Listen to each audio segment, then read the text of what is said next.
Hey, excuse me. Welcome back. We're still in week one, and I want to go over the syllabus with you. If you want to go ahead and pull up your syllabus, you can. Also, I'm going to share my screen. Feel free to download the syllabus, print it, highlight sections you need to. It's yours to use. So, on the first page, you'll notice my office number, the office hours, Tuesdays from 10 to 1 and Thursdays from 10:45 to 12:45. I am available at other days and times, including evenings, even on the weekends. I just need you to tell me when you need an appointment. Okay. So office hours are for you to drop by unannounced. I will say it's probably best for you to tell me you're coming, just from a standpoint of sometimes I get called into meetings. I don't want to be in a meeting and you drop by and think I've just disappeared somewhere or am not doing office hours. Meetings do pop up. So just tell me you're coming and I'll be happy to make myself available. Again, I'm there much later on Tuesdays and Thursdays. Usually, I leave, well, I say much later. I leave on Tuesdays and Thursdays, I leave before 3 because of elementary school pickup times. But if you need a time that you cannot come that's listed here, just tell me. Tell me when you're available. I'm on campus other days. Just tell me, okay? I'm happy to work with you. I even meet on Zoom nights and weekends if we need to. So, this is an introductory level marketing class. If I could make it an easy description, that's what this is. It's an introductory level marketing class. So it's required of all entrepreneurship majors and all digital marketing majors. Um, so we have a free book from OpenStax. You can either print out the PDF chapters or you can pay a little more to buy the book. It's up to you. You can purchase a hard copy if you want. Um, there's also a workbook, and that one does cost a little bit. The workbook costs a little bit. Um, Communication. I am the crazy teacher that wants you to keep the lines of communication open with me. Never suffer in silence. Never get behind and not reach out. Don't wait 3 weeks and go, oh no, something's wrong. Don't do that. If during the first week of school something happens, tell me. Or even if you get to the point that you're like, oh, I didn't realize college was this much work, tell me. Do not suffer in silence. I do care. I want all of us to be successful. So, college email, the expectation is that you're checking it daily, not 100 times a day, but at least once a day. Blackboard messages, you got to check those too. And if you want to use Remind, we have Remind in this class, and it's a messaging app. So, we can send messages to each other without having to share our cell phone numbers. You have to have the app on your phone and it'll send you a notification, just like other notifications. Y'all know how that works. Um, so in on any syllabus, if you see a page of outcomes or a list of outcomes, this is the thing that this is a list that we absolutely are required to cover. What it doesn't tell you is that in order to cover some of it, you've got to cover other things first that aren't listed. So just know these are the things we absolutely are going to cover. Um, and then we'll move on. Late policy. I'm going to say no late work. However, I'm not actually saying that.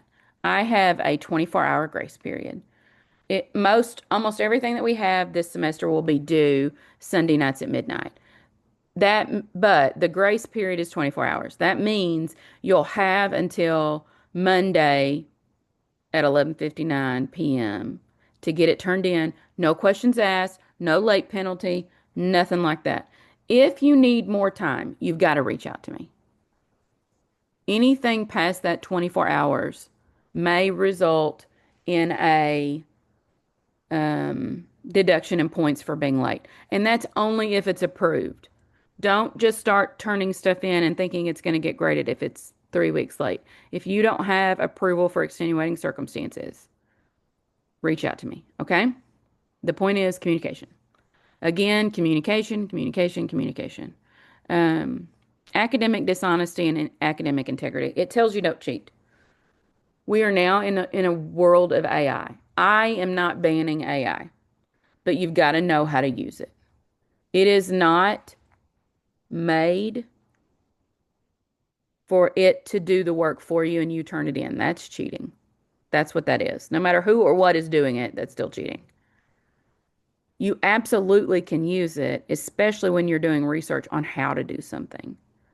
If I say, write a SWOT analysis on this, and you've read the chapter and you've Googled, examples or whatever, and you're like, I still don't know what this is. You know what? AI can help with that.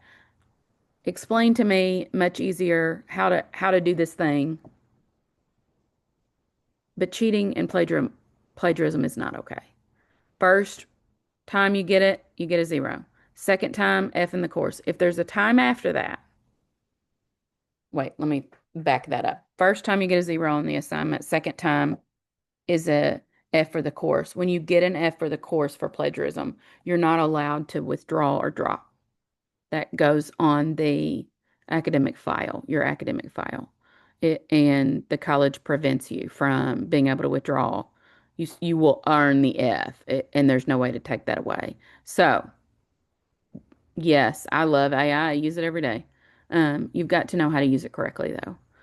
Your work needs to be turned in that's your own. But absolutely, when needed, ask for help. You can ask me for help. I That's fine. I am all over it. If you're going to quote something from someone else or from a book or from anything else, you have to quote it and you have to cite it properly. Okay? Keep that in mind. I operate with a, 100, 90, 80, 70, 60, 50 grading scale. Um, so in our class, there are typed assignments like essay style, paragraph style, not necessarily like English essays. I'm just talking about sentences over and over again. Those are what I call written assignments. Those must be typed in a Word document and attached. No OneDrive links, no Google Docs, no Pages, no SharePoint links, no links, period. Blackboard doesn't show us the document for us to grade with those links. Also, no typing in the comments box for written assignments. Now, discussions are different. Type those in the comments because we're simulating a discussion. Okay? Quizzes, I don't need in a Word document, nothing like that. If they're typed out, if they're assignments, in Blackboard, that's two different things. A discussion is a discussion and an assignment is an assignment. So discussions can obviously please put them in the comments box so we can easily read the flow of the conversation. Um, but written or typed assignments outside of that have to be attached as a Word document. If you don't have Word on your computer, you actually get it for free from the college. So reach out to me and I will be happy to give you directions on how to do that. Blackboard class expectations. Each week I post a list of things to do in our weekly folder. Make sure you're checking it early in the week. That way you know what's expected of you and you can manage your time wisely.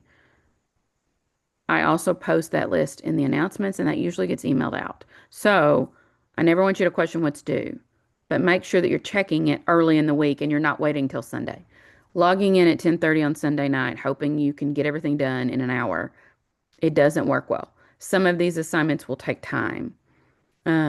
So make sure you know early on in the week what's expected of you. Let's keep going. Here's a tentative calendar. You'll notice in Blackboard, I have week 1, week 2, week 3. I have that same week 1, week 2, week 3 here, so that should be corresponding. This is tentative though. Every now and then I change it because there are a few assignments that we have going on that we all need to do well on before we move on to the next concept. And if we all do bad on it, we need to review first before moving on. So it may change a little bit. There is campus safety information besides 911. Here's campus police on both campuses. If you need accommodations, please reach out to Disability Services. The accommodation policy is here. If you do need accommodations, they're going to give you a letter. I need the letter from you. I can't get the letter from them. So keep that in mind. Make sure you're meeting with Disability Services if you haven't already. All right, that's the syllabus. Go back and read it. You're going to have a course agreement form, syllabus quiz right after this video. Um, it's not a gotcha moment. It's a, did you take note of the important things? Please have the syllabus out and handy. Think open book. You can look up every answer. Please do. I mean, that's really what I want you to do. So make sure that you're paying attention to the important things, making note of what, especially those questions that are on the syllabus quiz. Also, in our class, you're going to have to click next, moving through things. So take your syllabus quiz, course agreement form next, and then it'll move you forward. So I'm glad you're here. Let's have a great semester. Bye, everybody.